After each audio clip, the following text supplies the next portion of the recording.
நன்றி கொன்ற உள்ளங்களை கண்டு கண்டு வெந்த பின்பு என்னடி எனக்கு வேலை? நம்பி நம்பி வெம்பி வெம்பி ஒன்றுமில்லை என்ற பின்பு உறவு கிடக்கு போடி. இந்த உண்மையை கண்டவன் ஞானி.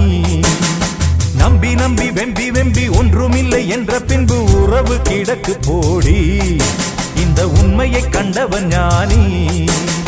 அண்ணன் என்ன, தம்பி என்ன, சொந்தம் என்ன,